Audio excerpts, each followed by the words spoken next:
I want you to imagine a highly specific and just universally dreaded scenario. Oh, no. I already know this is going to be stressful. Right.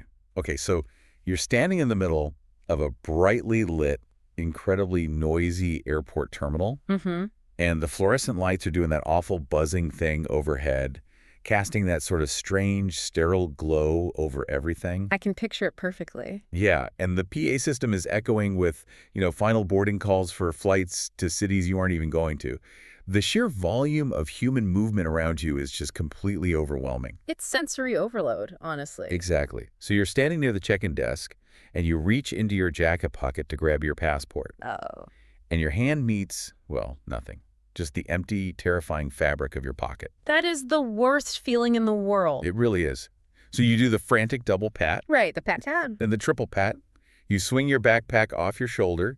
You tear through the front pocket, the side pockets, the main compartment. You check your pants or your jacket again. Yeah, hoping against all logic that the laws of physics have somehow just suspended themselves and the little blue book is going to magically materialize. But it doesn't. It doesn't. Yeah. And right there, in the middle of the crowded terminal, your stomach just completely drops through the floor. Yeah, it's that sheer, unadulterated sinking feeling, that realization that you've made a terrible, irreversible mistake. Exactly. It's a moment of pure panic. It's concentrated panic, really. And I think what makes that moment so viscerally terrifying is the sudden realization that the timeline you thought you were on, the one where you casually walk through security, maybe buy an overpriced coffee and board your flight, that timeline has just violently derailed. Right. You're suddenly forced into a completely different, much worse reality. A reality of logistics and phone calls and rebooking fees. Exactly. But the fascinating thing, and what we're talking about today, is what happens next. Because obviously you survived the ordeal. Most of the time, yeah.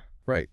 And fast forward a week, you're sitting with your friends and you're trying to explain this absolute disaster of a day you had. You want them to feel that exact drop in your stomach. Yes. You want to recreate the tension of that specific moment in the terminal. And the question we are exploring in today's deep dive is, well, how do you actually tell that story? It turns out there's a highly sophisticated linguistic architecture to how we recount these experiences. Which is just so cool. Because when we tell stories about things going wrong in the past, we are essentially performing verbal time travel. We really are. And today we are entirely focused on uncovering exactly how the English language handles this concept. We're digging into the intricate mechanics of what we call the past of the past. I love that phrase, the past of the past. It sounds almost metaphysical. It does, right? Like some sci-fi concept. Yeah, like an alternate dimension or something. But it's actually just this fundamental load-bearing pillar of our everyday communication. Because without the ability to structure the past of the past, our ability to share our experiences, especially our mistakes, would just completely collapse. It would be total chaos. So we have a really fascinating stack of sources to guide us through this today. The material is essentially a breakdown of intermediate English grammar. But it's brilliantly focused. It is. It's focused entirely on this single, highly relatable theme of travel mishaps, timeline sequencing, and the mechanics of a specific tense called the past perfect. And honestly, whether you're someone who just naturally loves analyzing language structures or you just want to know how to tell a more gripping story about your latest vacation disaster. Mastering this subtle tense is basically the key. It is. It's the invisible engine that drives narrative tension in everyday conversation. So why do we do this intuitively? Because we don't really think about it when we speak. Right? No, we don't. And the psychology behind that is what makes it so compelling. We don't pause mid-sentence to calculate the mathematical precision required to, organize our memories for a listener. We just open our mouths and start complaining. Right, exactly. But when you slow the process down, when you actually isolate the structural formula and look at how we seamlessly jump backward and forward in time within a single breath, you realize human language is incredible. It's highly sophisticated technology. It really is. It's a refined tool designed specifically for manipulating a listener's perception of time, sequence, and causality. Wow. Okay, so before we can even get to the time travel aspect, the structural mechanics of jumping around on the timeline, we need to set the scene. We need the vocabulary. Right. If we're going to understand how to build a story about a travel disaster, we have to look at the specific words used to paint that picture. Our sources highlight a very specific lexicon of airport chaos. The raw materials of panic. The raw materials of panic, I like that. So let's start with the foundational phrase the text provides, which is to be in a rush. Yes. Now, the sources define this simply as moving too fast or being in a hurry. But in the context of a narrative, it carries so much more weight, doesn't it? Oh, absolutely. It's not just about physical speed. When someone starts a story by saying, well, I was in a terrible rush, they're doing some really vital psychological setup. How so? They're establishing a state of being slightly out of control. It's the perfect narrative framing device. Because you're not the one setting the pace anymore. Exactly. You are implicitly telling the listener that industrial time, the time of departure boards, train schedules, boarding gates, that is what's dictating your reality now. And that immediately sets up the conditions for human error. Right. You aren't being mindful, you're simply reacting to a ticking clock. And that primes the listener to expect a mistake, because rushing fundamentally degrades our cognitive capacity to keep track of details. Which naturally leads to the next piece of vocabulary our sources focus on, the word nightmare. That's a strong word. It is.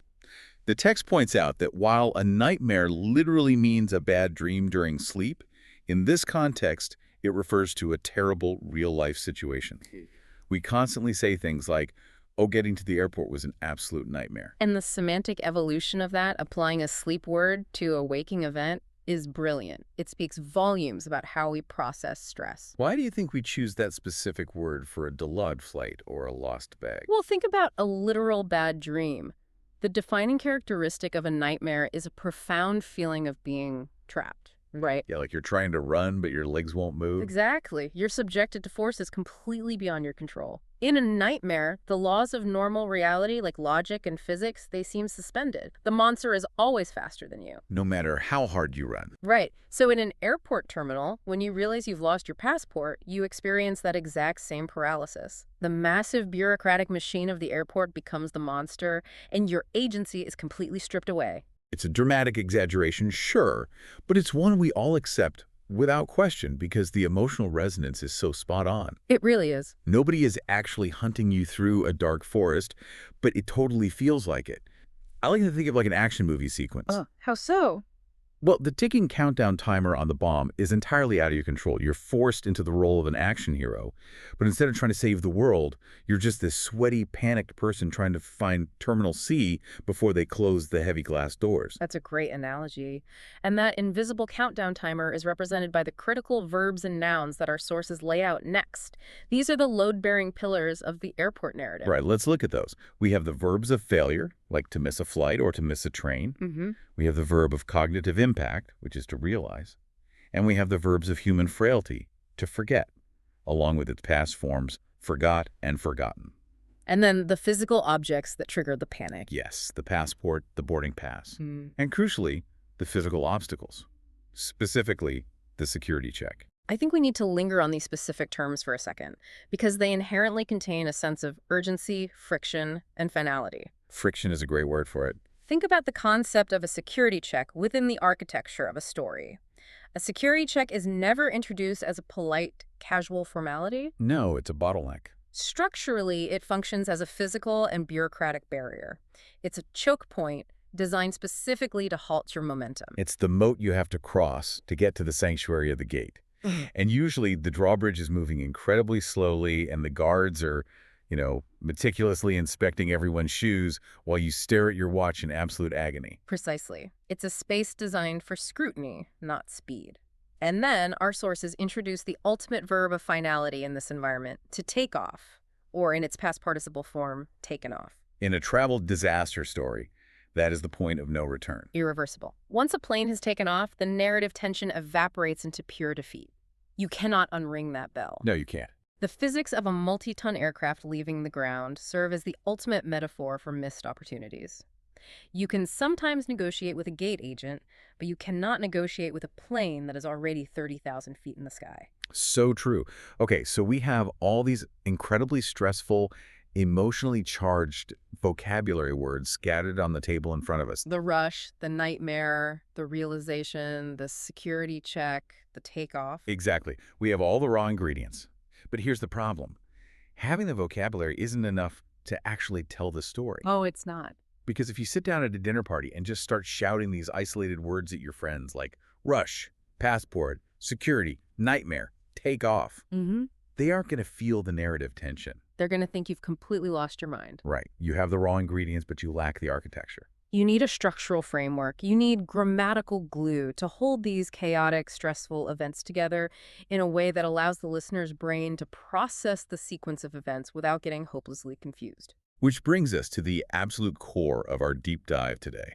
How do we take these stressful, scattered moments and link them together into a coherent story when everything goes wrong chronologically? To do that, our sources tell us we need to rely on a highly specific, almost mathematical formula for our verbs. We need to leave the realm of simple storytelling and enter the realm of the past perfect. The past perfect, or, as the source materials beautifully describe it, the past of the past. It's a great label. I just love that phrase so much. It sounds so poetic and mysterious, like, I don't know, a hidden room inside a house you've lived in your whole life. It does have a certain ring to it, but despite the poetic name, the formula itself is actually quite rigid and uncompromising. Right, let's get into the math of it. According to the breakdown in our materials, the structure is incredibly simple. You take the subject of the sentence, you add the auxiliary word HAD, and then you add the past participle of your main verb. So subject plus HAD plus the completed action verb, which we often call verb 3. Exactly. The foundational examples provided in the text are beautifully simple. I had eaten, she had left. We had seen the movie. And of course, because spoken English prizes efficiency, we almost always contract this in natural conversation. Oh, definitely. So I had smoothly becomes I'd. As in, I'd forgotten my keys. But laying out the formula is really only the first step. The much more profound question is, well, what is the actual cognitive purpose of this tense? Why did the English language evolve to require this specific mathematical formula? That's the million-dollar question. It's because human beings are not just recorders of sequential data. We are incredibly complex storytellers. When we tell a story, we don't just want to recite a dry list of facts in the exact order they occurred. No, that would be boring. Right, we want to curate an emotional experience. And the past perfect allows the speaker to anchor the listener securely in one specific past moment. And from that safe, established anchor point, look even further backward in time without losing the listener's comprehension. Okay, I understand the theory, but let me play devil's advocate here on behalf of anyone listening who might be feeling a bit, overwhelmed by the grammar. Go for it. Why do we need to do all these mental gymnastics? Why can't I just string simple past verbs together? What is the actual functional necessity of the word had? Why can't I just tell my friends, I ate, I left, I saw the movie, I forgot my keys? That is a completely valid question, and the answer is you can absolutely if you are simply listing events that happened in a strict sequential order. Okay. If you say, I woke up, I brushed my teeth, I locked the door, I left the house, that works perfectly well. The chronological order of the events perfectly matches the spoken order of the words. Event 1, Event 2, Event 3, Event 4. Exactly. The listener's brain naturally assumes that the order of the sentences dictates the flow of time, but the fundamental problem arises when human experience refuses to be sequential. Which is most of the time. Right. What happens when you want to talk about an event that occurred out of sequence? Or, more importantly for our travel nightmares, what happens when the realization of an event happens hours or days after the event actually took place? Oh, I see, when the timeline fractures. Yes. Actually, I have an analogy for this that might help listeners visualize exactly what this grammar is doing. I love a good analogy. Let's hear it. Think about watching a movie. If the director just shoots scene 1, then scene 2, then scene 3 in chronological order, the audience is fine. That is the equivalent of the simple past tense. Makes sense. But what happens when the director is halfway through the movie and they suddenly need to show you something that happened 10 years ago to explain why the main character is currently sitting in a coffee shop crying? They have to do a flashback. Right. And the director cannot just cut to a scene from 10 years ago without warning the audience. If they do, the audience will be completely disoriented. They need a visual cue. Right. In classic cinema, the screen gets wavy, Yeah. or the colors slowly fade to black and white, or there's that specific echoing sound effect. Exactly. That visual, wavy screen transition. Yeah. That is exactly what the word had is doing in an English sentence. It is the director of the story signaling to the audience, hey, hold on. Do not assume this next action is moving forward. We are initiating a flashback sequence. We are jumping backward. That is a phenomenal way to conceptualize it.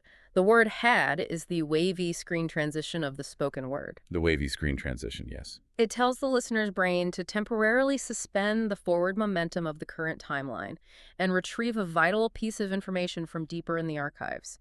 It's an absolutely necessary cognitive signal. Is that how it... Without that signal, the listener would naturally assume the new action is happening next in the sequence, which, in the context of a mistake or a forgotten item, would lead to total narrative chaos. Total narrative chaos. Right. Which is the last thing you want when you're already dealing with the lingering trauma of a ruined vacation. You want sympathy from your friends, not confusion. Exactly. So to prove exactly why simply listing past verbs isn't enough, and to really solidify this wavy screen flashback concept, our sources tell us we need to map this out on a mental timeline. We need to move from the abstract formula of had plus the verb to a concrete chronological application. Right. Let's break down the specific scenario provided in the source material. It's a classic setup. We have two distinct events. Let's call them Event A and Event B. Okay. Event A is the first older action, the origin of the disaster. Let's assign a time to this to make it concrete. Let's say Event A happens at exactly 8:00 a.m. in your kitchen. Event A is, I forgot my passport. A silent tragedy in the making, an action that occurs without any immediate consequence. Precisely. It's a bomb planted under the table, but the timer hasn't gone off yet. Right. Then we have Event B. This is the second, newer action. Let's say this happens an hour later at 9:00 a.m., miles away. Event B is, I arrived at the airport. So if we look at this from a purely objective chronological standpoint, the sequence is perfectly clear. Event A happens at 8:00 a.m., then Event B happens at 9:00 a.m. But emotionally and narratively, that is absolutely not how human beings experience mistakes. No, it isn't. You do not know at 8 a.m. that you forgot your passport. Because if you knew you were forgetting it, you wouldn't have forgotten it. Exactly. The forgetting is invisible until the realization occurs. Yes. You only discover Event A during Event B. So when you sit down to tell the story to your friends, you don't start at 8 a.m. You start at the moment of impact. You start at the 9 a.m. moment. Right, you say, when I arrived at the airport. Exactly. And that is the simple past. You're using that phrase to firmly anchor the listener with you at 9:00 a.m. in the terminal. But then, to explain why you are suddenly panicking, you have to introduce the invisible 8:00 a.m. tragedy.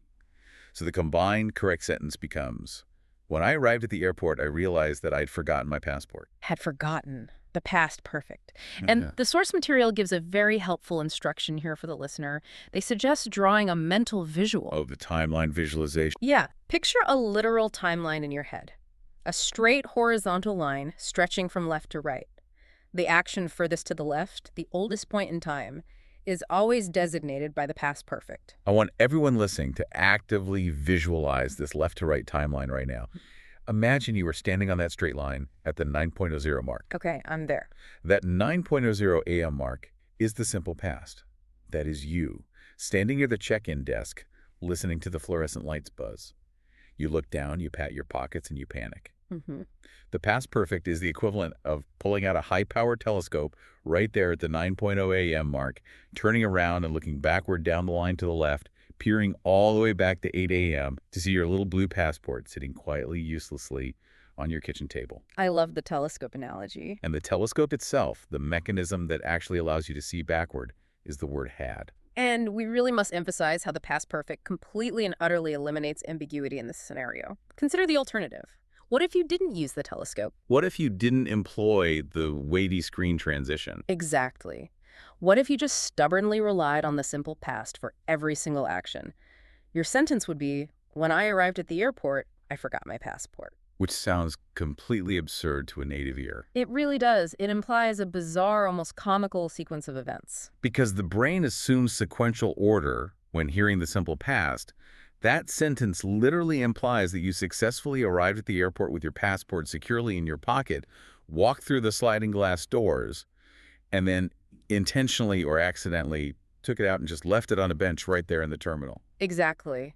The simple past suggests relentless forward sequential action. Arrival, followed immediately by the act of forgetting. And your friends would be so confused. Right. The listener would be completely baffled by your panic. They would logically say, well, if you forgot it at the airport after you arrived, just walk back to the bench and pick it up. What's the problem? The narrative tension is destroyed by chronological confusion. But because you use the past perfect, because you deploy the wavy screen and say, I had forgotten my passport, the tense acts as an absolute unshakable timestamp. It proves it. It proves beyond a shadow of a doubt to the listener that the act of forgetting was completed before the act of arriving even began. The grammar does all the heavy lifting, ensuring that your narrative remains logically sound and emotionally impactful. It's honestly incredible how much heavy lifting that one tiny auxiliary word, had, is doing in our daily conversations. It really is doing the most. It is literally the only thing preventing a complete breakdown in human understanding when we try to explain our past mistakes. It acts as the guardian of chronology. It maintains order in the complex web of human memory. The guardian of chronology. That is exactly what it is. Yeah. Okay, so now that we have thoroughly established the underlying mechanics, the structural formula and the visualization of the mental timeline, it is time to see all of this theory play out in a full, sustained, disastrous narrative. Yes. Let's look at the story from the text. The source material provides a masterful little vignette for us to deconstruct.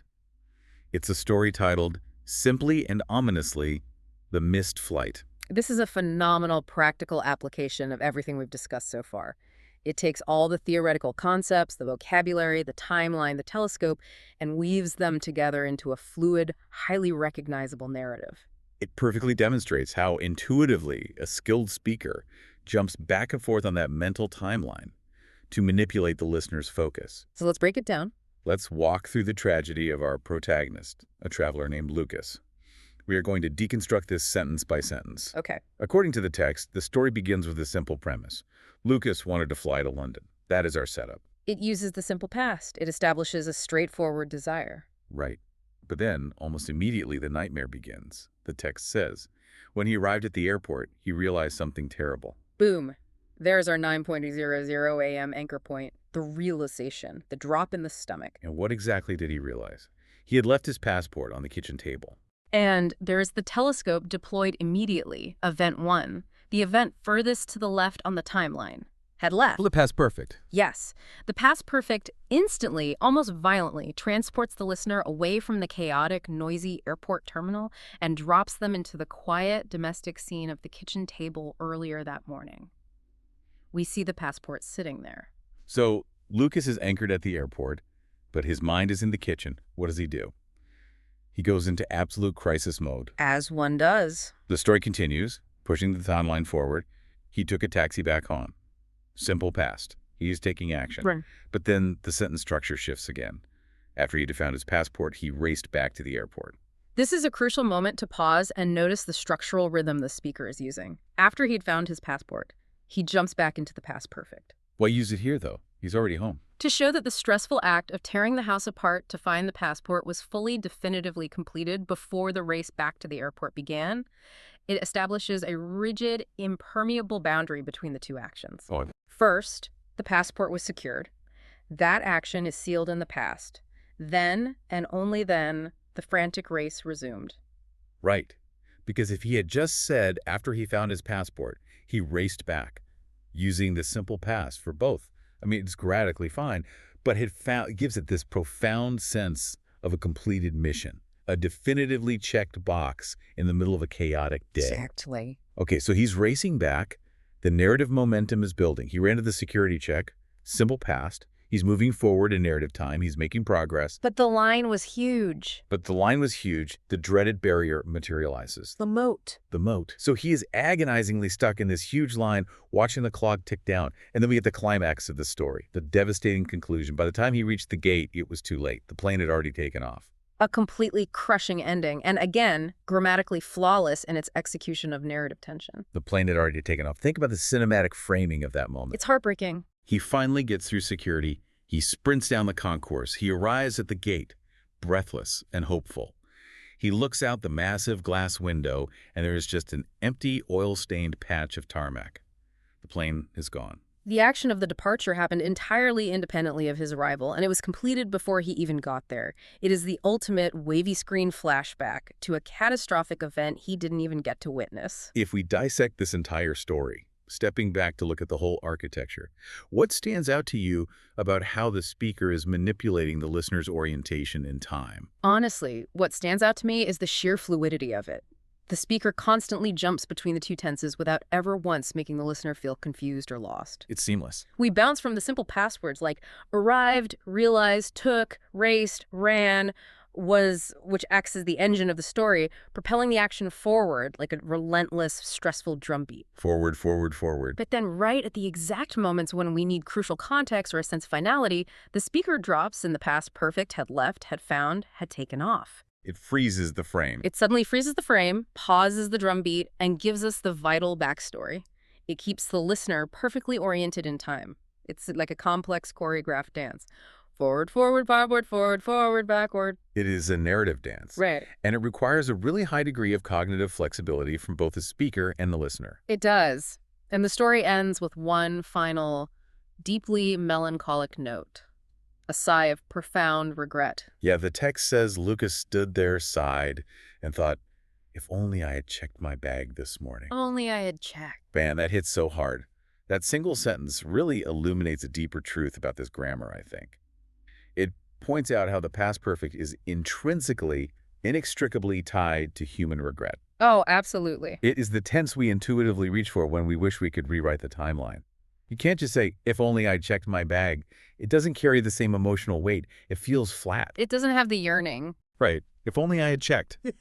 When you say that, you are mentally projecting your consciousness back down that timeline to the left, standing in your bedroom, staring at your bag, and desperately wishing you could possess the body of your past self and force them to just open the zipper and look inside. That is a really profound observation about how language shapes our internal lives.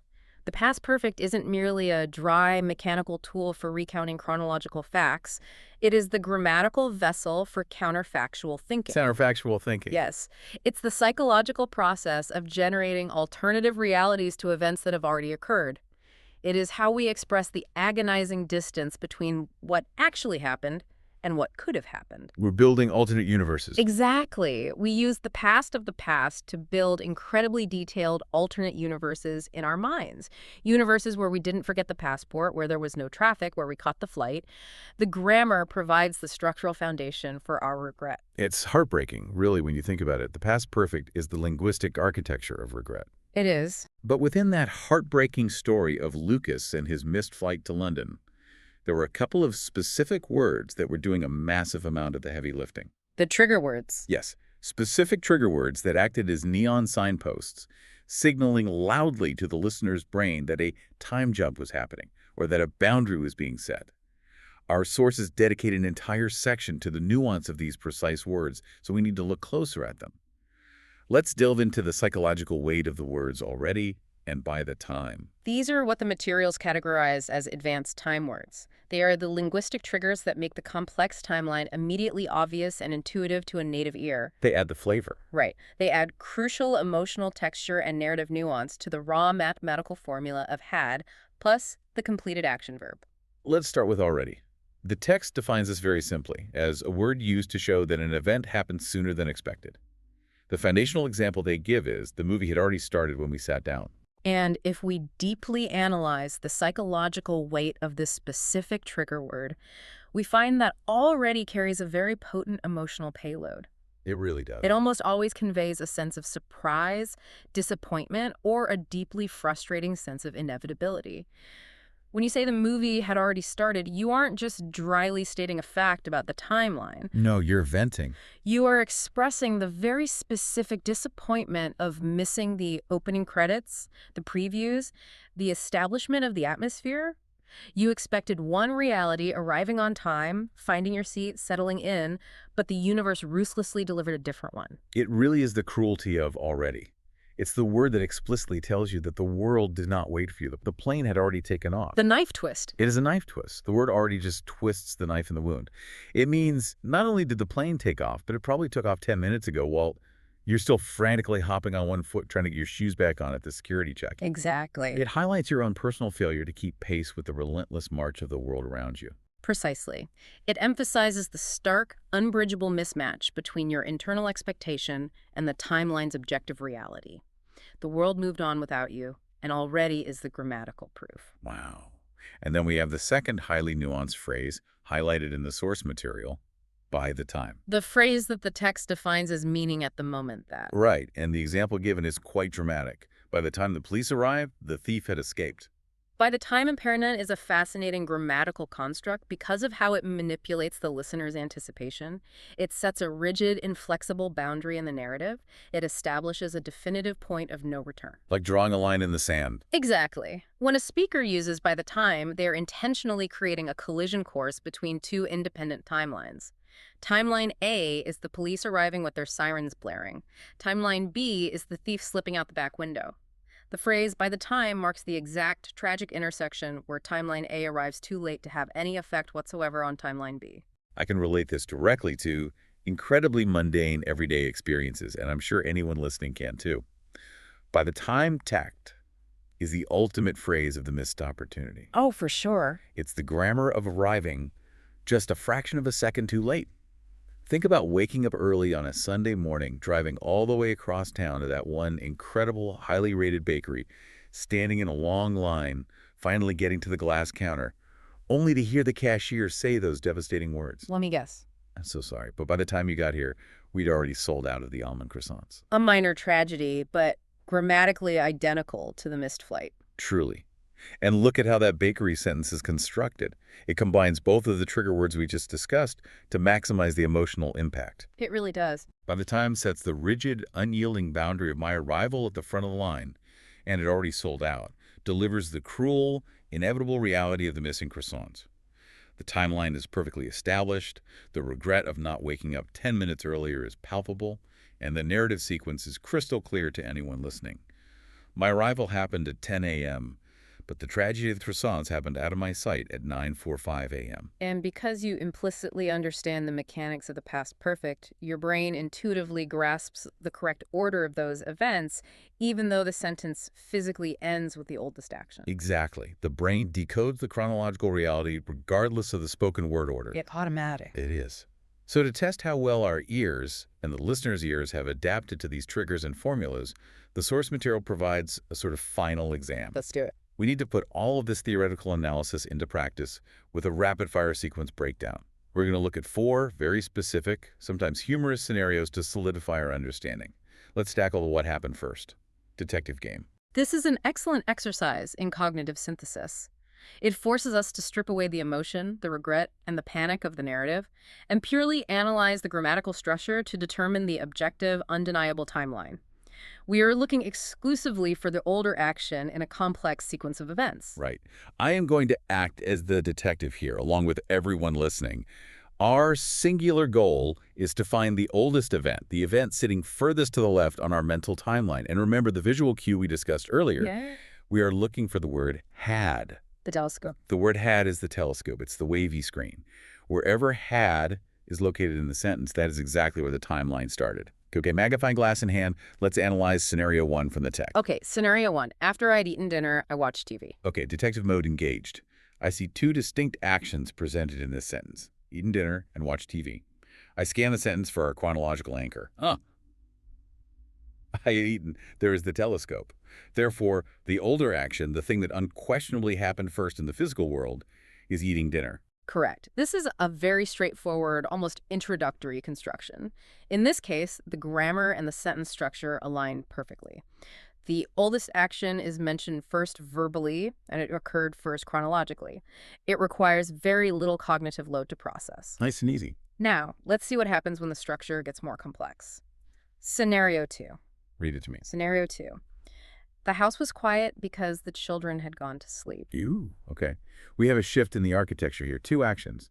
The house was quiet and the children had gone to sleep. Scanning for the telescope. There it is, buried at the very end of the sentence. Children had gone to sleep. So even though the speaker mentions the sleeping children last, the grammatical structure tells me definitively that going to sleep is the older action. First, the children went to sleep, and as a direct result, the house was quiet later. Exactly. This is a crucial, fundamental point of analysis regarding English syntax. The past perfect can easily appear in the first half of a sentence, as we saw in the TV and dinner example, or it can appear in the second half, as in this quiet house scenario. Which proves a vital rule. Yes. It proves that the grammar, specifically the presence of the word had, dictates the timeline, not the sentence structure. The physical word order is entirely irrelevant to the objective chronology of the events. It's actually quite elegant when you realize that the sentence structure is entirely divorced from the chronological reality. You put the past perfect at the beginning, the middle, or the end of a long, rambling sentence, and it will always rigidly anchor the oldest event. It's like a law of physics. It acts like an immutable law of physics within the paragraph. The Mhm. timeline will not bend, no matter how you arrange the words. Let's keep applying this. Scenario 3. Scenario 3. By the time I paid for the coffee, she had already left the cafe. We have a double whammy of triggers here, escalating the tension. We have the rigid collision course boundary of by the time and the cruel universe moving without you inevitability of already. It's packed with drama. The two physical actions are paid for the coffee and left the cafe. Our anchor is glowing brightly here. She had already left. The older action is her leaving. So the sequence is, first she walks out the door, then I finish the transaction at the register, which, by the way, as a brief aside, the text points out is an incredibly rude social dynamic. You don't just leave someone standing at the register while they are paying for your drink. It is indeed a grammatical betrayal of expectations as well as a social one. Seriously. But putting the social faux pas aside, your analysis of the timeline is spot on. The sequence is undeniable, despite the social awkwardness it describes. Now, let's look at the final scenario, which introduces a different kind of unexpected event. Let's hear it. Scenario 4. The traveler realized he had forgotten to wear his shoes. Okay, first of all, before we even do the grammatical analysis, I have to pause and appreciate the sheer surreal absurdity of this scenario provided by our sources. It's pretty funny. How does a human being physically forget to wear their shoes? Imagine the sensory disconnect required for this to happen. You are walking out of your hotel room, getting into a taxi, walking through an airport terminal, presumably stepping on cold tile floors or questionable industrial carpet, and you just suddenly violently realize you are entirely barefoot. It's a hilarious image. It's so absurd. But applying our strict detective skills to this surreal situation, the two actions are the mental act of realized and the physical failure of forgotten to wear shoes. The anchor is clear. He had forgotten. So the oldest action, the absolute beginning of this disastrous timeline, is the forgetting of the shoes back at the hotel room. The realization happens much, much later, probably at the exact moment the TSA agent at the security checkpoint asks him to take off the shoes he isn't currently wearing. While it is an absurd and highly humorous image, it actually serves to perfectly encapsulate the ultimate function of the tense we've been dissecting today. The grammar perfectly, elegantly captures the sudden, shocking realization of a deeply buried past mistake. Sudden impact. Right. The realization occurring in the simple past is the sudden cognitive collision with the unchangeable reality of the past perfect. It's the exact moment the 9.0 a.m. timeline looks through the telescope, peers back at the 7.0 a.m. timeline, and says in a panic, wait, where are my shoes? Exactly. The grammar actually dictates and enhances the comedic timing of the realization. The sentence structure itself functions as the setup and the punchline of a joke. Oh, that's true. Think about it. He realized that's the setup, causing the listener to lean in and wonder what the problem is. That a beat is silence for effect. He had forgotten his shoes. The past perfect delivers the comedic payload. It absolutely does, and this final scenario really demonstrates that mastering these grammatical structures isn't just about passing a proficiency test or sounding technically correct in an academic setting. No, it's so much more than that. It is about mastering the underlying rhythm of human storytelling. It's about knowing how to structure the delivery of a joke, how to build narrative tension, and how to accurately, evocatively communicate complex human emotions like deep regret, sudden surprise, and painful realization. Language is the interface through which we share our internal reality. This has been an incredibly enlightening, surprisingly deep journey through what might have seemed at first glance like a very dry, technical grammar lesson. It's anything but dry. Let's do a comprehensive summary of the ground we've covered today to lock this in. Right. We started our journey in the chaotic, highly stressful, brightly lit environment of an airport terminal. We broke down the specific, emotionally charged vocabulary of a travel nightmare, the loss of agency when rushing, the unyielding bureaucratic barriers of security checks, and the devastating physical finality of a plane taking off. We realized that simply listing these panic-inducing words sequentially wasn't nearly enough to convey an experience. We needed a structural architecture. We needed the elegant, rigid formula of subject plus had, plus the completed action verb to house that panic. We needed the past of the past. We explored the wavy screen flashback transition and the concept of the telescope. We learned how to draw a mental timeline, anchoring ourselves firmly in the simple past to establish the current moment of realization, and then using the past perfect to look backward, completely eliminating all chronological ambiguity and confusion for our listeners. Yes, and we meticulously deconstructed the tragic story of Lucas and his forgotten passport, seeing how fluidly and beautifully a narrative can bounce between these tenses to create a cinematic experience. We examined the heavy psychological weight of trigger words like already and by the time, uncovering how they establish rigid narrative boundaries, highlight dashed expectations, and create a sense of inevitability. And finally, we played grammatical detective, proving once and for all that the grammar itself, not the physical order of words in a sentence, dictates the absolute flow of time. We learned that the word had is an immutable timestamp. It is the unyielding anchor of a prior timeline. It is a remarkable, deeply logical system hidden in plain sight. It really is. So here is my call to action for you, the listener. I want you to pay very close attention to your own stories this week. When you are sitting at dinner complaining about a frustrating day or recounting a funny, absurd mistake you made at work, listen to your own verbs. Pay attention to the structure. Are you using the simple past to just sequentially list events like a machine, or are you intuitively using the past perfect to set the scene, to build narrative suspense, and to manipulate your listener's perception of time?